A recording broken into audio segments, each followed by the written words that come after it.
ನಮ್ಮ Sahyadri news channel ಅನ್ನು YouTube, Facebook ಹಾಗೂ ಇನ್ಸ್ಟಾಗ್ರಾಂನಲ್ಲಿ ನೋಡಿ. ಸಬ್ಸ್ಕ್ರೈಬ್, ಲೈಕ್ ಮತ್ತು ಶೇರ್ ಮಾಡಿ ಪ್ರೋತ್ಸಾಹಿಸಿ.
सच्चिदानंद योगीन्द्रं प्रत्यहं प्रणमाम्यहम्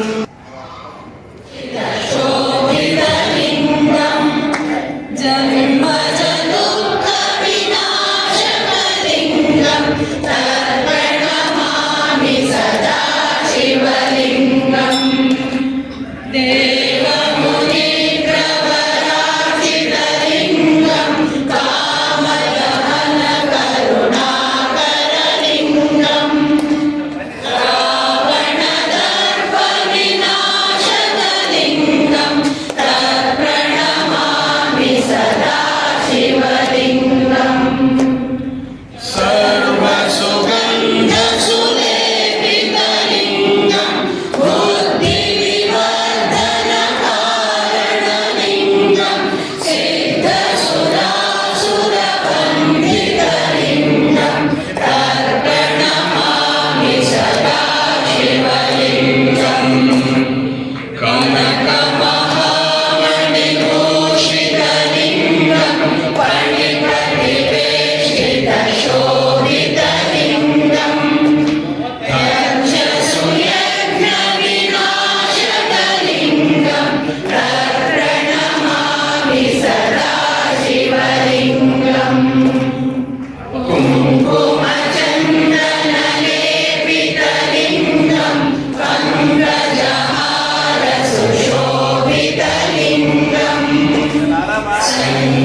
सदा शिवलिङ्गम्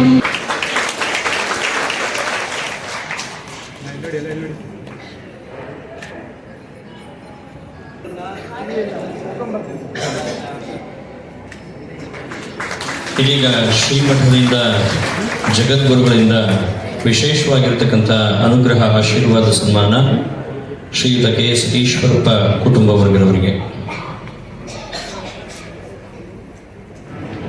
ದೇವರ ರಾಜಕಾರಣದಲ್ಲಿ ಏರಿಳಿತ ಆದಂತ ಸಂದರ್ಭದಲ್ಲಿ ವೈಯಕ್ತಿಕವಾಗಿ ಅವರಿಗೆ ಏನೋ ಸಮಸ್ಯೆ ಆದಂತ ರೂಪದಲ್ಲಿ ರಾಮಭಟ್ರು ನಡ್ಕೊಂಡಿದ್ದನ್ನ ನಾನು ಯಾವತ್ತೂ ಕೂಡ ನಾನು ಮರೆಯಲ್ಲ. ಅವರಿಗೆ ಸಮಸ್ಯೆ ಬಂದಾಗಲೆಲ್ಲ ಕೂಡ ನಮ್ಮ ಮನೆಗೆ ಹೇಳ್ಬೇಕು ಅಂತಿರಲಿಲ್ಲ. ಈಶ್ವರಪ್ಪನವರೇ ನೀವು ಬರಬೇಕು, ಮಧ್ಯಾಹ್ನ ಒಂದು ಹೋಮ ಇದೆ ಅಂತ ಹೇಳ್ತಾ ಇದ್ರು, ಪೂರ್ಣಾವತಿ ಇದೆ ಅಂತ ಹೇಳ್ತಾ ಇದ್ರು. ಆದರೆ ಪ್ರತಿಯೊಂದು ನನ್ನ ತಂದೆಯವರ ಕಷ್ಟ ಸುಖದಲ್ಲಿ ಯಾವತ್ತೂ ಕೂಡ ನಮ್ಮ ಮನೆಯ ದೊಡ್ಡಪ್ಪನಂತಾನೆ ಅವರಿದ್ರು. ನಮ್ಮ ಅಮ್ಮನ ಹೆಸರು ಜಯಲಕ್ಷ್ಮಿ, ನನ್ನ ದೊಡ್ಡಮ್ಮನ ಹೆಸರು ವಿಜಯಲಕ್ಷ್ಮಿ.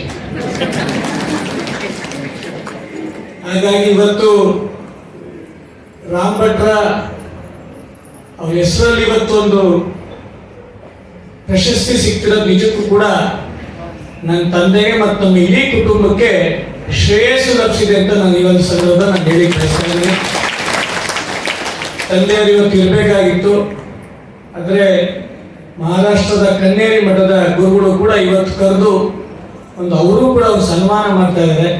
ಯಾವುದೋ ಜನ್ಮದ ಪುಣ್ಯ ಇವತ್ತು ಇಬ್ಬರು ಯತಿವರ್ಯರ ಒಂದು ಆಶೀರ್ವಾದ ನನ್ನ ತಂದೆಗೆ ಸಿಗ್ತಿರ್ಬೇಕಾದ್ರೆ ನಿಮ್ಮೆಲ್ಲರ ಆಶೀರ್ವಾದ ಅದನ್ನು ಇರಲಿ ಅಂತ ಹೇಳ್ತಾ ನನ್ನ ಮಾತು ಬರುವ ಸಮಯದಲ್ಲಿ ಕಳೆದ 3 ದಿನಗಳಿಂದ ವಿಶೇಷವಾಗಿ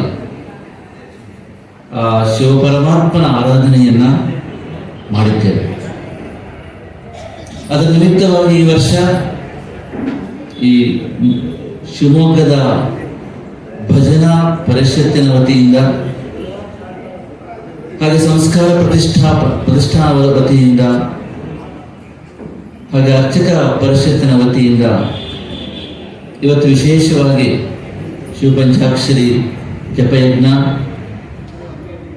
ಅದರ ನಿಮಿತ್ತವಾಗಿ ರುದ್ರಹೋಮ, ಹೀಗೆ ಅನೇಕ ಕಾರ್ಯಕ್ರಮಗಳು ಲೋಕ ಕಲ್ಯಾಣ ನಿಮಿತ್ತವಾಗಿ ನಡೀತಾ ಇದೆ. ಭಾರತೀಯ ಸಂಸ್ಕೃತಿ ಹೇಳ್ತಾ ಇದೆ ಸತ್ಯವೊಂದೇ ಮಾರ್ಗಗಳು ಅನೇಕ ಅಂತ. ಧಾರ್ಮಿಕ ಸಾಮರಸ್ಯವನ್ನ ಈ ಜಗತ್ತಿನಲ್ಲಿ ಅತ್ಯಂತ ಆಂತರಿಕವಾಗಿ, ಅತ್ಯಂತ ಸಹಜವಾಗಿ, ಅತ್ಯಂತ ಪರಿಪೂರ್ಣವಾಗಿ ಒಪ್ಪಿಕೊಂಡಿರ್ತಕ್ಕಂಥ ಏಕೈಕ ಸಂಸ್ಕೃತಿ ಅಂತಂದ್ರೆ ಅದು ಭಾರತೀಯ ಸಂಸ್ಕೃತಿ. ಭಾರತೀಯ ಸಂಸ್ಕೃತಿ ಇಡೀ ಜಗತ್ತಿನಲ್ಲಿ ಧಾರ್ಮಿಕ ವೈವಿಧ್ಯವನ್ನ, ಧಾರ್ಮಿಕ ವಿವಿಧತೆಯನ್ನ ಅತ್ಯಂತ ಸಹಜವಾಗಿ, ಅತ್ಯಂತ ಪರಿಪೂರ್ಣವಾಗಿ, ಅತ್ಯಂತ ಆಂತರಿಕವಾಗಿ ಒಪ್ಪಿಕೊಂಡಿರತಕ್ಕಂತಹ ಏಕೈಕ ಸಂಸ್ಕೃತಿಯಾಗಿದೆ. ಸತ್ಯವೊಂದೇ ಮಾರ್ಗಗಳು ಅನೇಕ ಅಂತ ವಿದೇಶಿ ಸಂಸ್ಕೃತಿ ಹೇಳ್ತಾ ಇದೆ ಸತ್ಯ ಒಂದೇ, ಮಾರ್ಗವು ಕೇವಲ ಒಂದೇ. ನಮಗೆ ಅವರಿಗೆ ಇರ್ತಕ್ಕಂಥ ವ್ಯತ್ಯಾಸ ಇಷ್ಟೇ. ಇದು ಗೊತ್ತಿರಬೇಕು ಎಲ್ಲರಿಗೂ. ನಾವು ಯಾರು ವಿದೇಶಿ ಸಂಸ್ಕೃತಿ ಸೇರಿದವರು, ಯಾರು ಭಾರತೀಯ ಸಂಸ್ಕೃತಿ ಸೇರಿ ಇಲ್ಲಿ ವಿಶದವಾಗಿ ಹೇಳ್ತಾ ಇಲ್ಲ. ನಿಮ್ಗೆ ಗೊತ್ತಿರಲಿ, ಭಾರತೀಯ ಸಂಸ್ಕೃತಿ ಹೇಳ್ತಾ ಇದೆ ಸತ್ಯ ಒಂದೇ, ಮಾರ್ಗಗಳು ಅನೇಕ, ದೇವರೊಬ್ಬನೇ, ನಾಮರೂಪಗಳು ಹಲವು. ವಿದೇಶಿ ಸಂಸ್ಕೃತಿ ಹೇಳ್ತಾ ಇದೆ ಸತ್ಯ ಒಂದೇ, ಮಾರ್ಗವೂ ಒಂದೇ, ಹಾಗೆಯೇ ಸತ್ಯ ಒಂದೇ, ದೇವರೂ ಒಂದೇ. ಜಗತ್ತಿನಲ್ಲಿ ಸುಖ, ಶಾಂತಿ, ಸಮೃದ್ಧಿ ಇರಬೇಕು ಅಂತ ಆದರೆ, ಜಗತ್ತಿನಲ್ಲಿ ಶಾಂತಿ ನೆಲೆಸಬೇಕು ಅಂತ ಆದರೆ ಭಾರತೀಯ ಸಂಸ್ಕೃತಿ ಸಂಪದ್ಭರಿತವಾಗಿರಬೇಕು. ಭಾರತೀಯ ಸಂಸ್ಕೃತಿಯ ಅಸ್ತಿತ್ವದಲ್ಲಿ ಜಗತ್ತಿನ ಶಾಂತಿ ಅಡಗಿದೆ. ಇದು ಗೊತ್ತಿರಬೇಕು ನಮಗೆ. ಜಗತ್ತಿನ ಶಾಂತಿ ಅಡಗಿರುವುದು ಎಲ್ಲಿ ಅಂತ ಕೇಳಿದ್ರೆ ಅದು ಭಾರತೀಯ ಸಂಸ್ಕೃತಿಯ ಅಸ್ತಿತ್ವದಲ್ಲಿ. ಎಲ್ಲಿವರೆಗೆ ಭಾರತೀಯ ಸಂಸ್ಕೃತಿ ಸಂಪದ್ಭರಿತವಾಗಿರುತ್ತದೆ ಅಲ್ಲಿ ಜಗತ್ತಿನಲ್ಲಿ ಶಾಂತಿ ಇರುತ್ತದೆ. ಎಲ್ಲಿ ಯಾವ ಭಾರತ ಒಂದೇ ನಶಿಸಿ ಹೋದ್ರೆ, so far 19 civilization have been completely destroyed in this entire world.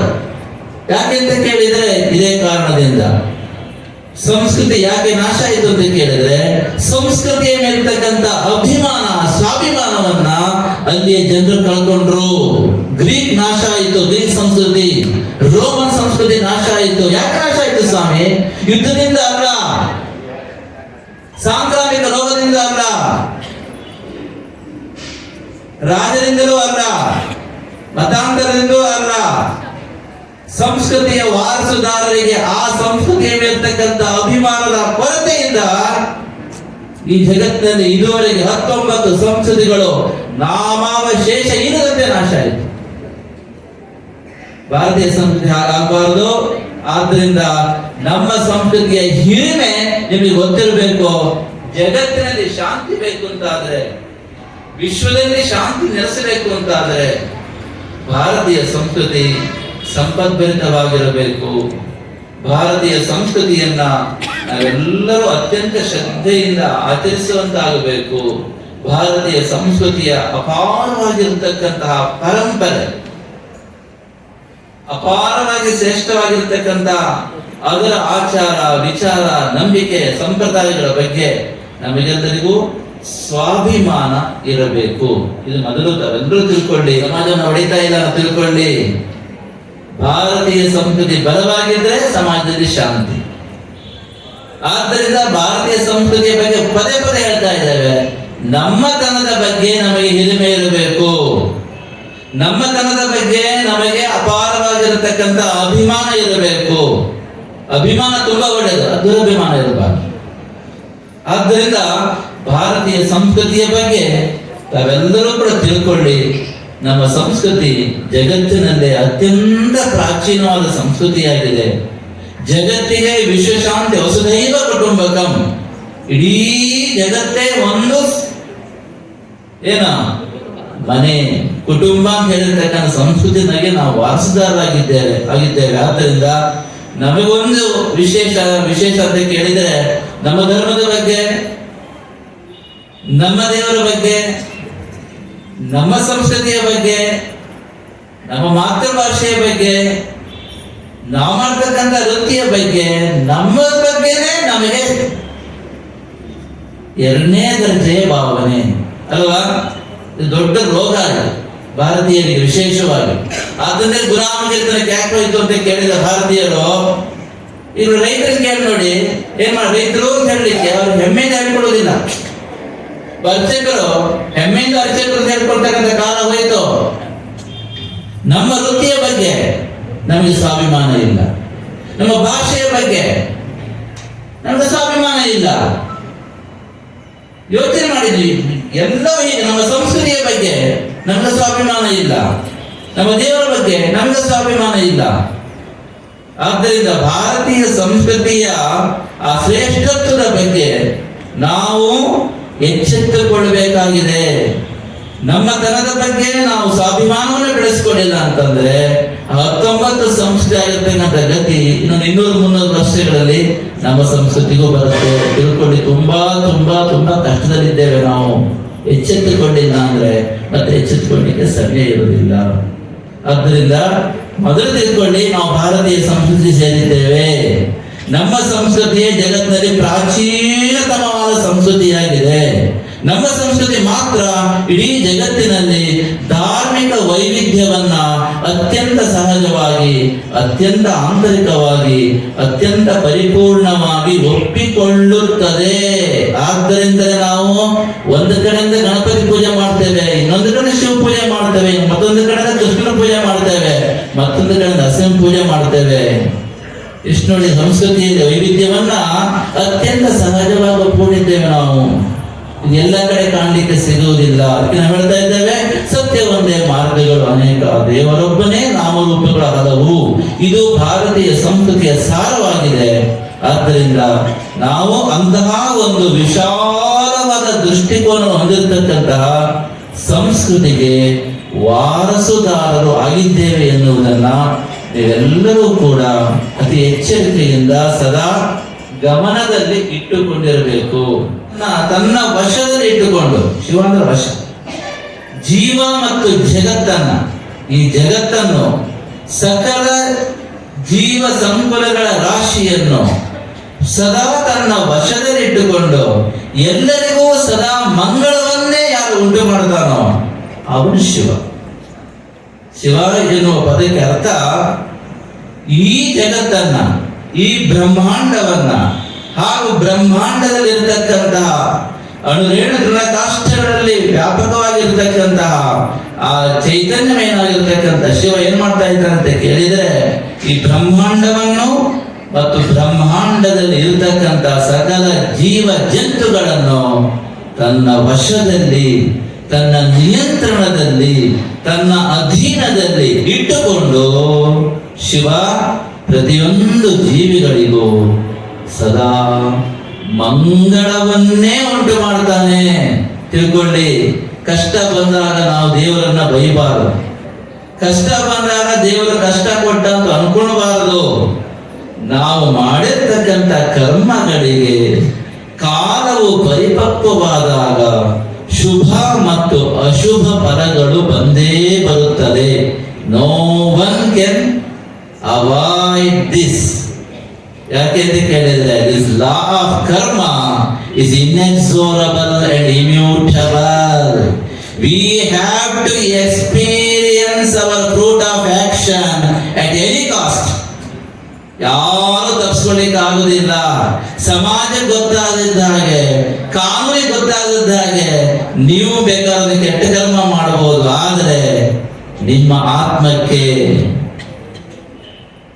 ನಿಮ್ಮ ದೇಹವನ್ನು, ಇಂದ್ರಿಯಗಳನ್ನು, ಮನಸ್ಸನ್ನು, ಬುದ್ಧಿಯನ್ನು, ಅಹಂಕಾರವನ್ನು, ಚಿತ್ತವನ್ನು, ಪ್ರಾಣವನ್ನು ಪ್ರತಿಕ್ಷಣವು ಸಾಕ್ಷಿ ಚೈತನ್ಯವಾಗಿ ಬೆಳಗ್ತಾ ಇರತಕ್ಕಂತಹ ಆ ಶಿವನಿಗೆ ಗೊತ್ತಾಗದಿದ್ದ ಹಾಗೆ ಯಾವ ಕರ್ಮವನ್ನು ಯಾವ ಮನುಷ್ಯ ಎಂದೆಂದಿಗೂ ಮಾಡಲು ಸಾಧ್ಯ ಇಲ್ಲ.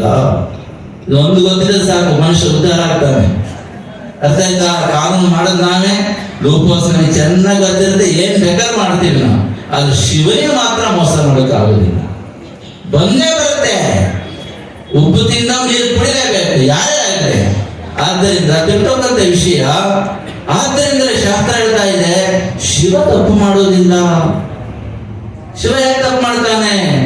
ಸದಾ ಪ್ರತಿ ಜೀವಿಗೂ, ಪ್ರತಿ ಒಂದು ಮನುಷ್ಯರಿಗೂ ಮಂಗಳವನ್ನೇ ಉಂಟು ಮಾಡ್ತಾನೆ. ಆದ್ರೆ ನಾವು ಮಾಡತಕ್ಕಂತ ಕರ್ಮಕ್ಕೆ ಅನುಸಾರವಾಗಿ ಆ ಕರ್ಮಗಳು ಕಾಲ ಪರಿಪಕ್ವವಾದ ಫಲ ಕೊಡುತ್ತದೆ. ಇವತ್ತು ಮಾಡಿದ ಕರ್ಮ, ಇವತ್ತು ಮಾಡಿದ ಕೆಲಸ, ಇವತ್ತು ಮಾಡಿದ ಕಾಯಕ ಇವತ್ತೇ ಫಲ ಕೊಡುತ್ತೆ ಹೇಳಕ್ಕಾಗೋದಿಲ್ಲ. 4 ವರ್ಷ ಸರಿಯಾಗಿ ಆಹಾರ ತೆಗೆದುಕೊಂಡಿಲ್ಲ ಅಂದ್ರೆ ಚಿಕ್ಕ ವಯಸ್ಸಲ್ಲಿ ನಡೆದೋಗುತ್ತೆ. ಆದ್ರೆ 40 ದಾಟಿದ ನಂತರ ಆ 4 ವರ್ಷ ಮಾಡಿರ್ತಕ್ಕಂತ ಆ ಒಂದು ಕೆಟ್ಟ ಅಭ್ಯಾಸ ಏನಿದೆ ನೋಡಿ, ಅದು ಆಲ್ಸರ್ ಮತ್ತೊಂದು ಮಗದೊಂದು ಆಗಿ ಜೀವನ ಪರ್ಯಂತ ಅವನಿಗೆ ಫಲ ಕೊಡ್ತದೆ. ಹೌದಾ? ತಪ್ಪು ಮಾಡಿದ ಯಾವತ್ತು ಚಿಕ್ಕ ವಯಸ್ಸಿನಲ್ಲಿ ಫಲ ಕೊಡೋದು ಕಾಲ ಪರಿಪಕ್ವವಾದಾಗ. ಆದ್ದರಿಂದ ನಾವು ತಿಳ್ಕೊಬೇಕು, ಒಂದು ಕಷ್ಟ ಬಂತು ಅಂತಂದ್ರೆ ನಾವು ಇಷ್ಟ ದೇವರನ್ನ ಬೈಬಾರದು. ನಾವು ಮಾಡಿರ್ತಕ್ಕಂಥ ಕರ್ಮಕ್ಕೆ ಫಲ ಬರ್ತಾ ಇದೆ ಎನ್ನುವುದನ್ನು ತಿಳ್ಕೊಂಡು ನಾವು ಜೀವನದಲ್ಲಿ ಆ ಭಗವಂತನ ಮೇಲಿರ್ತಕ್ಕಂಥ ಶ್ರದ್ಧೆಯನ್ನ ದೃಢವಾಗಿಟ್ಟುಕೊಂಡು ಒಳ್ಳೆಯ ಕೆಲಸವನ್ನೇ ಮಾಡಲಿಕ್ಕೆ ಪ್ರಯತ್ನ ಮಾಡಬೇಕು. ಆದ್ದರಿಂದ ಜೀವ ಮತ್ತು ಜಗತ್ತನ್ನ ಸಂಪೂರ್ಣವಾಗಿ ತನ್ನ ನಿಯಂತ್ರಣದಲ್ಲಿ ಇಟ್ಟುಕೊಂಡು ಸದಾ ಸಕಲ ಜೀವ ರಾಶಿಗಳಿಗೆ ಮಂಗಳವನ್ನೇ ಯಾರು ಉಂಟು ಮಾಡುತ್ತಾರೋ ಅವರು ಶಿವ ಅಂತವನು ಶಿವ ಅಂತ ಶಾಸ್ತ್ರ ಹೇಳ್ತಾ ಇದೆ. ಆದ್ದರಿಂದ ಶಿವ ಎನ್ನುವುದಕ್ಕೆ ವ್ಯಾಪಕವಾಗಿರ್ತಕ್ಕಂಥ ಅರ್ಥವನ್ನ ನಮ್ಮ ಶಾಸ್ತ್ರಕಾರರು ಹೇಳಿದ್ದಾರೆ. ಶೈಲಿ ಅಸ್ಮಿನ್ ಸರ್ವಮಿತಿ ಶಿವ. ಜಗತ್ತಿನ ಒಳಗೂ ಹೊರಗೂ ಯಾರು ಸರ್ವವ್ಯಾಪಕವಾಗಿರ್ತಾನೋ ಅವನು ಶಿವ. ಬ್ರಹ್ಮಾಂಡವನ್ನು ತನ್ನ ವಶದಲ್ಲೇ ಇಟ್ಟುಕೊಂಡು ಎಲ್ಲರಿಗೂ ಕೂಡ ಅವರವರ ಕರ್ಮಕ್ಕೆ ಅನುಸಾರವಾಗಿ ಫಲವನ್ನು ಕೊಡುವುದರ ಮೂಲಕ ಸಕಲ ಜೀವರಾಶಿಗಳಿಗೆ ಸದಾ ಮಂಗಳವನ್ನೇ ಉಂಟು ಮಾಡತಕ್ಕಂಥವನು ಶಿವ ಅಂತ ನಮ್ಮ ಹಿರಿಯರು ಹೇಳ್ತಾ ಇದ್ದಾರೆ. ಅಂತಹ ಶಿವನನ್ನ ಜ್ಞಾನ ಸ್ವರೂಪದ ಸಾಧಕರು, ಜ್ಞಾನ ಮಾರ್ಗದ ಸಾಧಕರು ತತ್ವ ಸ್ವರೂಪದಲ್ಲಿ ಆರಾಧನೆ ಮಾಡ್ತಾರೆ. ಯೋಗ ಮಾರ್ಗದ ಸಾಧಕರು